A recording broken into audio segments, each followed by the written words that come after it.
오늘은 시편 23편 강의 5번째 시간이자 마지막 시간으로 시편 23편 5절과 6절의 말씀을 가지고 함께 은혜를 나누어 보도록 하겠습니다. 말씀을 들어가기 전에 여러분들 지금 한번 생각해 보시기 바랍니다.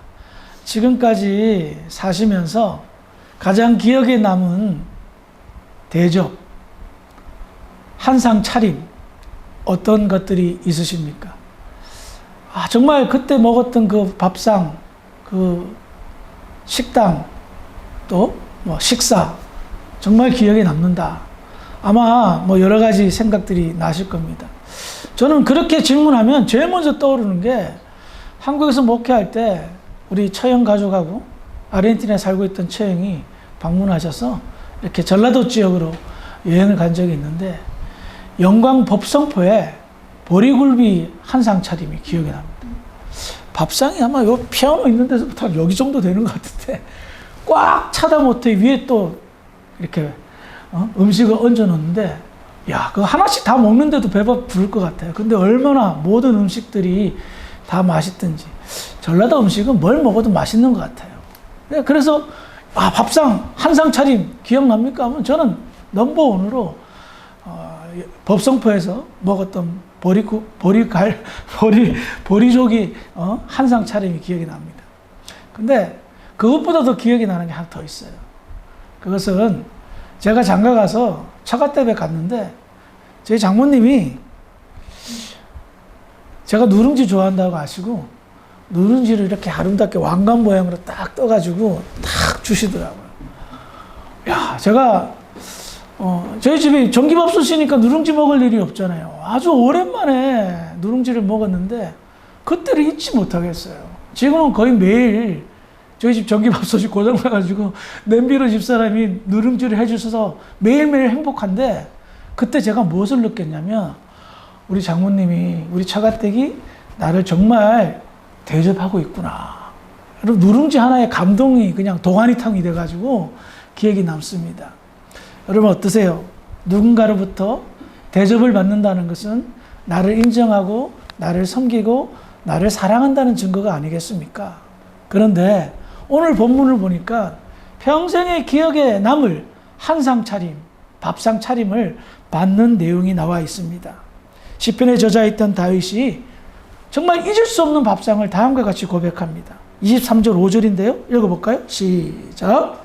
주께서 내 원수의 목전에서 내게 상을 차려주시고 기름을 내 머리에 부으셨으니 내 잔이 넘치네.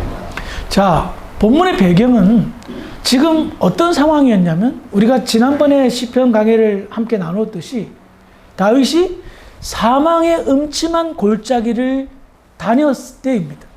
자, 사망의 음침한 골짜기를 믿음으로 극복하고 이제 그 골짜기를 빠져나왔습니다.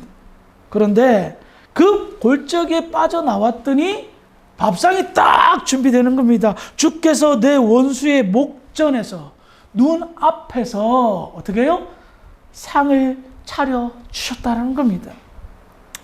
사망의 음침한 골짜기 돌아다닌다고 힘들었을 텐데 시장을 배고프니까 목자가 상을 차려준 겁니다. 하나님께서 맛있는 음식을 딱 준비하고 기다리고 계셨다는 겁니다. 그런데 그 상황이 상당히 재미있는 상황입니다. 앞서도 말씀드렸지만 내 원수의 눈앞에서 목전에서 내게 상을 차려줬다는 거예요.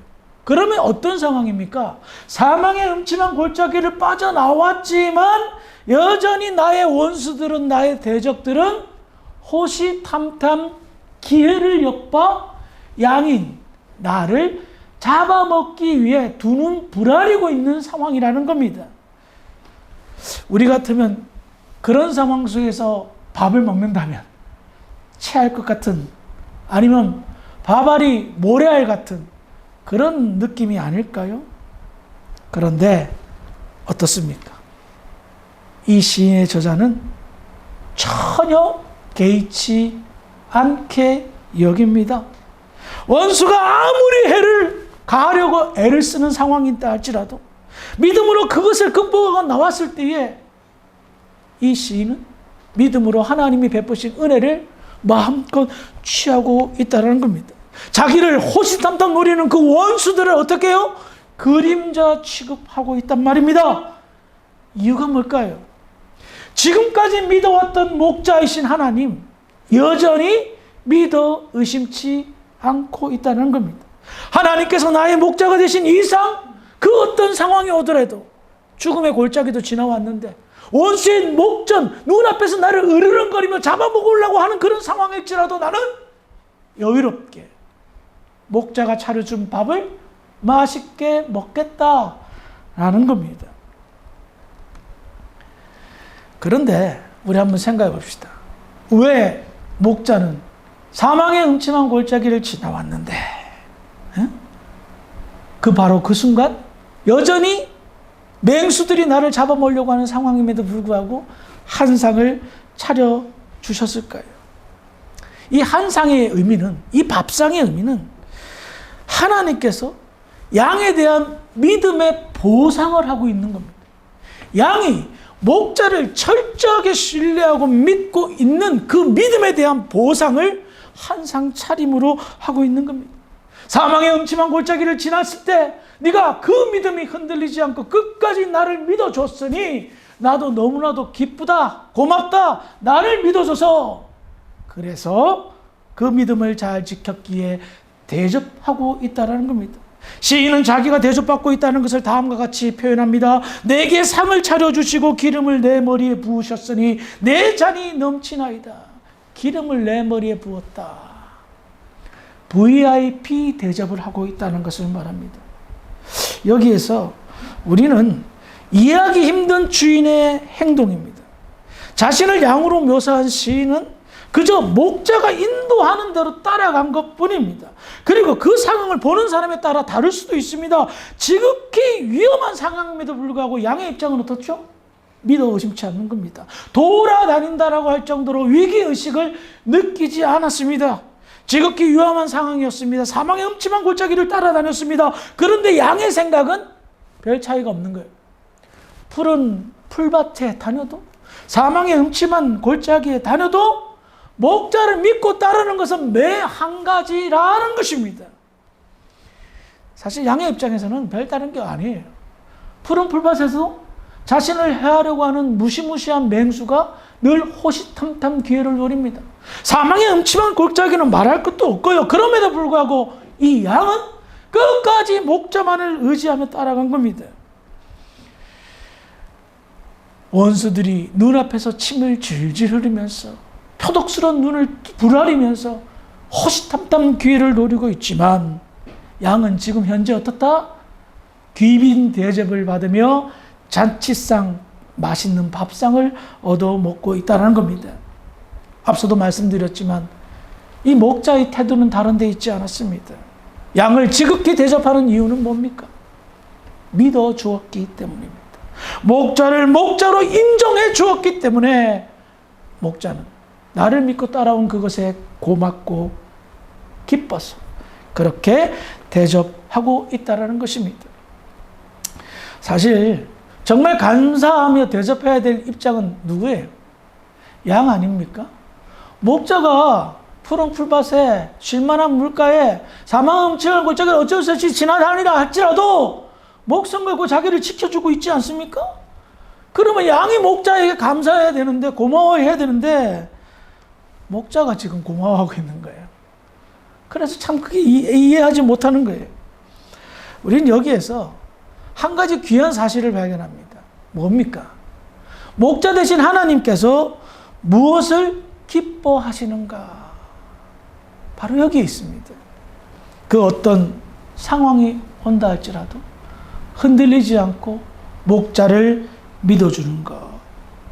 그때에 목자는 반드시 양에게 보상하는 줄 믿으시기 바랍니다. 하나님을 믿는다는 것이 우리에게는 정말 큰 축복이고 행운인 것 같습니다. 하나님께서는 모든 것을 희생하시고요. 지금도 열심을 다하여 수고하고 계심에도 불구하고 그저 믿어준 것 그 하나만으로 기뻐하고 고마워하고 맛있는 밥상까지 베푸시면서 축복하고 있다는 것입니다. 이런 하나님의 마음을 깨닫는다라는 것만큼 큰 축복도 없는 줄 믿으시기 바랍니다.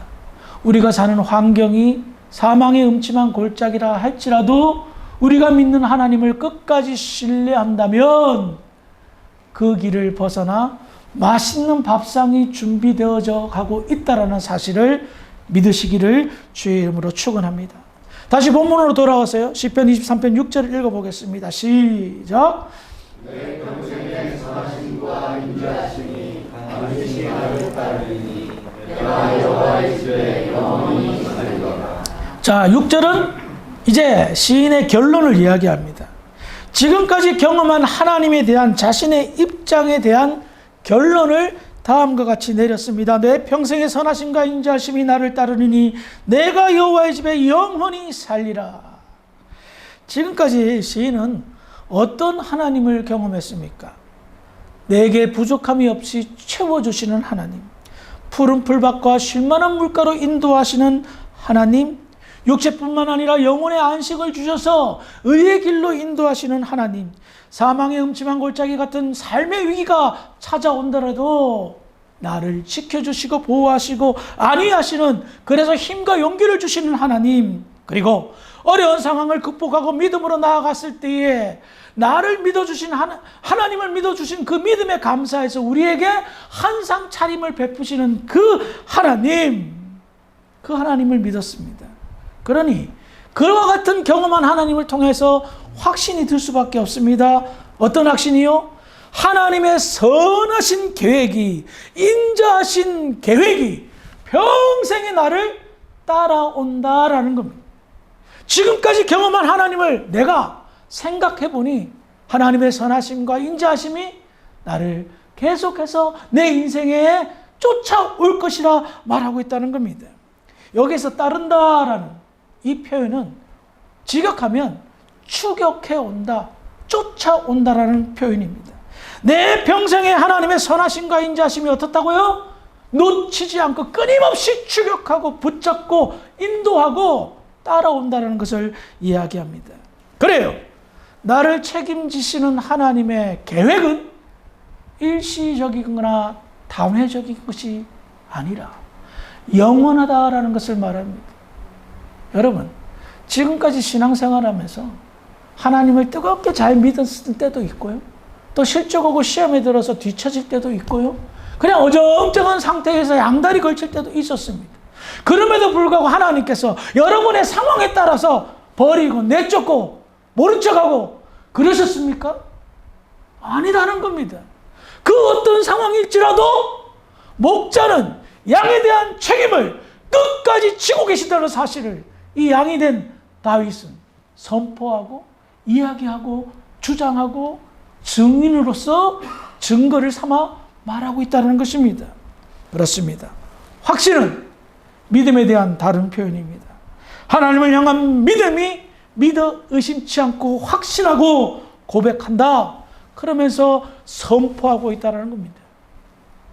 다윗처럼 이와 같은 확신, 얼마나 많은 믿음의 선배들이 경험하고 고백했겠습니까?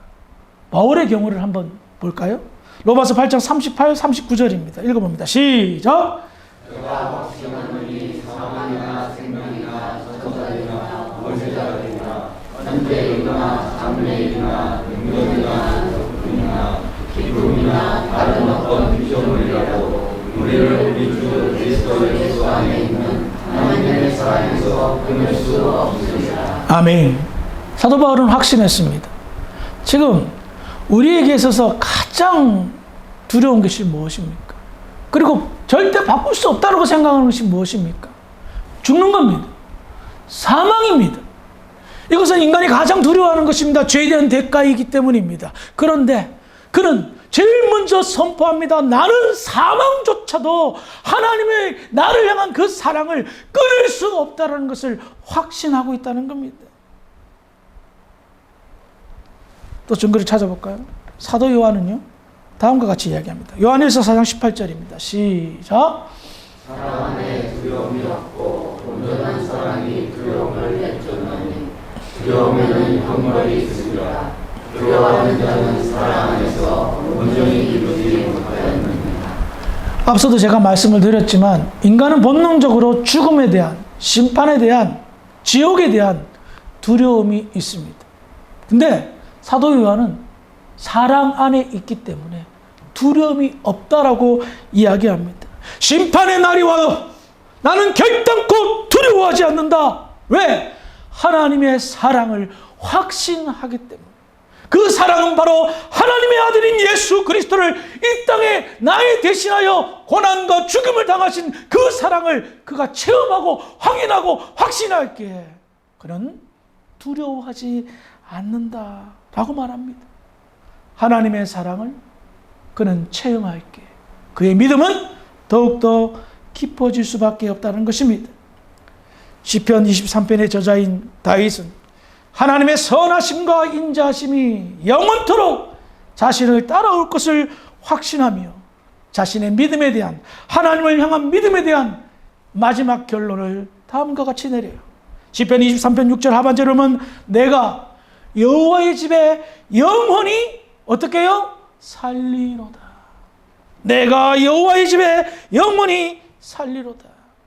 이것이 바로 믿음의 사람의 비전이요 꿈이요 믿음의 결론이라는 것입니다. 여호와의 집이란 성경적으로 신학적으로 천국을 의미합니다. 이 시인의 저자 다윗은 자신이 고백한 대로 확신한 대로 꿈을 이루었습니다. 푸른 풀밭에 있는 그림보다 집보다 비교할 수 없는 영광의 나라, 하나님의 나라의 영광 가운데 현재 완전한 축복을 누리며 살아가고 있습니다. 다윗의 시인 시편 23편을 연구하고 말씀을 준비하면서 신앙생활은 이런 거구나라는 것을 다시 한번 느꼈습니다. 나의 평생에 하나님의 인자하심과 선하심은 끊쳐진 적이 없고 영원하다라는 사실입니다. 더 나아가 목자 되신 하나님을 믿고 의지한다면 우리는 경량이 있는 바다에 빠진다 하더라도 안심하게 구명조끼를 입고 혹은 구명선을 타고 헤쳐나올 수 있다는 것을 느끼게 되었습니다. 시인의 시선을 여러분들 한번 생각해 보시기 바랍니다. 그리고 시인이 바라봤던 목자 되신 하나님을 한번 시인의 느낌으로 바라보시기 바랍니다. 어떤 느낌일까요? 영원한 안식을 누리는 편안한 마음에 푸른 풀밭에 쉴만한 물가에 누워있는 양의 느낌을 느낄 수 있지 않을까 생각이 됩니다. 시편 23편 많은 사람들이 기독교인들이 좋아하는 말씀입니다. 그런데 이 말씀은 사실 하나님의 모든 계획이 담겨져 있는 말씀입니다. 누구를 향한 계획? 목자를 따르는 믿음의 양에 대한 계획이. 이것이 구원 계획이며 영광의 나라의 계획이며 우리에게 자비와 긍휼을 베푸시고 축복을 베푸시는 하나님의 온전한 계획이 이곳에 다 함의되어 숨겨져 있다는 겁니다. 그러므로 다윗의 확신이 저와 여러분들의 확신이 되어지며 다윗의 결론이 저와 여러분들의 결론이 되어지며 다윗이 지금 누리는 축복이 저와 여러분들의 축복이 되기를 주의 이름으로 축원합니다. 기도하시겠습니다. 아버지 하나님 은혜를 감사합니다. 시편 23편의 말씀을 함께 나누면서 이 안에 담겨져 있는 하나님의 귀한 계획들을 다시 한번 깨닫습니다. 그동안 우리가 다윗의 고백처럼 누리지 못하고 살고 있지는 않았습니까? 우리의 믿음이 약해서 하나님을 신뢰하지 못해 두렵고 불안에 떨며 걱정과 근심을 달고 살지는 않았습니까? 하나님, 오늘 말씀을 다시 한번 저희들 심령에 새기고 믿음으로 목자 되신 하나님을 끝까지 추종하며 따라가는 복된 자들이 되게 하여 주시옵소서. 하나님의 인자하심이 평생에 쫓아다닐 줄 믿사오며 우리를 원하신 예수님 이름으로 감사하며 기도합니다. 아멘.